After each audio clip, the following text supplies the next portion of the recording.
Islam agama yang mengajarkan, memberikan tuntunan dalam segala aspek kehidupan bangsa manusia. Termasuk diantaranya adalah di saat diantara kita tertimpa satu musibah, penyakit dan seterusnya, ada doa-doa. Dan yang menyembuhkan adalah Allah. Semua yang menyembuhkan Allah, apakah melalui medis dengan pengobatan dokter, Allah yang menyembuhkan. Sebab ada orang pusing sama mati pusing, tapi dikasih obat itu belum tentu cocok, karena menyembuhkan adalah Allah.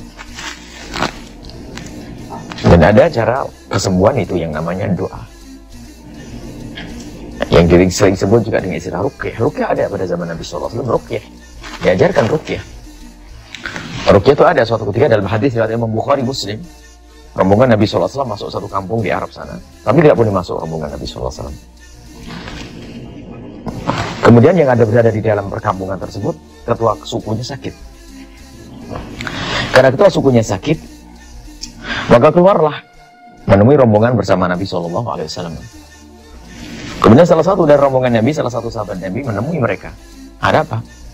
Kami punya kepala suku sakit. Mungkin ada di antara kalian bisa mengobati. Nah, lalu salah satu sahabat Nabi menjawab, aku mau mengobati asalkan kamu nanti mau menjamin kami urusan makan dan memperkenankan kami masuk. Kata utusan sang ketua kepala suku, utusan kepala suku, baik kalau kamu bisa memberikan kesembuhan. Masuklah sahabat Nabi ke kepala suku tersebut lalu membaca Bismillahirrahmanirrahim, baca surat Al-Fatihah. Kemudian sembuh. Ya, karena sembuh senang. Sehingga setelah itu dibuatkan masakan lalu suruh memanggil rombongan sahabat Nabi yang ada di luar sana. Yang tidak diperkenankan masuk perkampungan. Akhirnya salah satu sahabat Nabi tadi memanggil yang lainnya. Tapi yang lainnya bingung, kenapa kok tiba-tiba tidak boleh masuk? Semula tidak boleh masuk. Lalu orang tersebut menjawab, ya sebetulnya memang kita tidak boleh masuk. Hanya tadi dari rombongan mereka itu ada datang. Ketemu saya, ada yang sakit kepala sukunya. Dan dia minta obat, saya nggak ngerti obat. Hanya saya bilang, ya udah saya bisa. Sambil di sana saya baca surat Al-Fatihah. Setelah saya membaca Alhamdulillah itu kok sembuh. Maka dengan begitu mereka memberikan hadiah kepada kita untuk makan bersama di sana. Para sahabat Nabi orang yang selalu waspada dan hati-hati, jangan-jangan itu haram, Al-Quran digunakan untuk main-main. Lalu ngadu kepada Nabi SAW tentang kejadian tersebut. Nabi menjawab, ma yudrik innaha la ruqyah, innaha ruqyah. Apakah kamu tahu? Apakah kamu tidak tahu bahwasanya itulah ruqyah, pengobatan dengan Al-Quran. Kemudian Nabi menyuruh makan dan Nabi makan minta, bagi ya, kasih bagian saya. Jadi diperkenankan dengan ruqyah kita mendapatkan satu imbalan. Akan tapi yang perlu kita pahami adalah ruqyah sangat sederhana. Pengobatan sangat sederhana, cukup membaca surat Al-Fatihah dari hamba yang dekat kepada Allah menjadi sebab kesembuhan. Dan tidak usah dikasih tambahan yang macam-macam. Sekarang macam-macam ruqyah itu diperbesar ceritanya, diserem-seremkan, na'udzubillah, nanti urusannya materi dan sebagainya.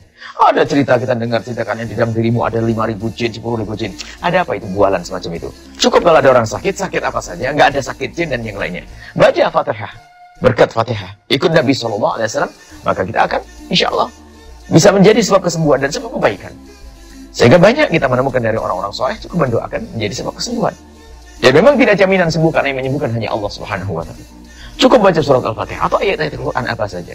Akan tapi kalau sudah dikemas, dilubungkan dengan bermacam-macam cerita tentang ruqyah begini, begitu, sampai cerita jin, ular, keluar ular dan mulut. Ada apa cerita? Apa itu semuanya? Tak usah membual. Tak usah pakai bualan yang aneh-aneh. Cukup kalau Anda ingin meruqyah seseorang, ngadulah kepada Allah, cukup baca surat Al-Fatihah sampai selesai dengan khusyuk. Minta kepada Allah semoga Allah menyembuhkan orang ini. Insya Allah diberi kesembuhan.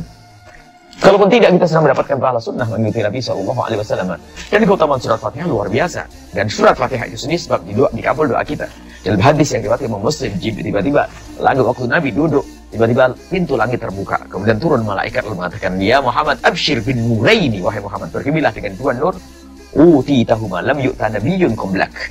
Ada dua cahaya yang diberikan kepadamu. Tidak ada nabi sebelummu yang mendapatkan ini semuanya. Fatihatul Kitab wa Khatimul Baqarah. Yaitu Fatihah, surat Al-Fatihah dan pungkasan surat Al-Baqarah. Al-Fatihah mulai dari Bismillahirrahmanirrahim dan pungkasan surat Al-Baqarah. Sebagian mengatakan wa in tubtum ma fi anfusikum aw tukhfuhu, atau sebagian mengatakan amana rasul bima unzila ilaihi min rabbi wal mu'minun kullun amana billahi wa malaikatihi wa kutubihi wa rusulihi sampai akhir.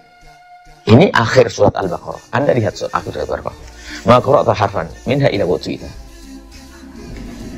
Kau tidak membaca satu huruf kecuali menjadi sebab kau akan diberi oleh Allah Subhanahu wa taala.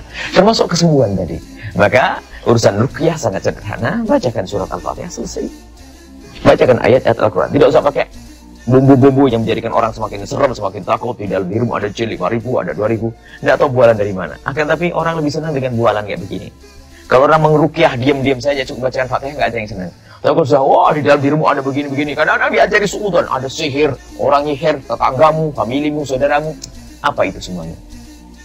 Ruqyah adalah sangat sederhana, membaca ayat Al-Quran. Semoga Allah dengan ayat ini memberikan kesembuhan kepada si fulan dan fulan. Dengan begitu sangat mudah. Dan semoga Allah Subhanahu wa taala menjadikan kita semakin dekat kepada Allah Subhanahu wa taala dalam keadaan apapun. Bahkan dalam keadaan sakit, dalam keadaan butuh, pertama kali kita mengadu kepada Allah Subhanahu wa taala. Biarpun setelah itu kita akan berusaha mencari obat dari bangsa manusia. Maka dahulukan doa ruqyah, yaitu berdoa kepada Allah Subhanahu wa taala dengan cara membaca surat Al-Fatihah. Kalau orang sakit, bacakan surat Al-Fatihah, semoga menjadi sebab kesembuhan. Wallahu a'lam bishawab. Assalamualaikum warahmatullahi wabarakatuh.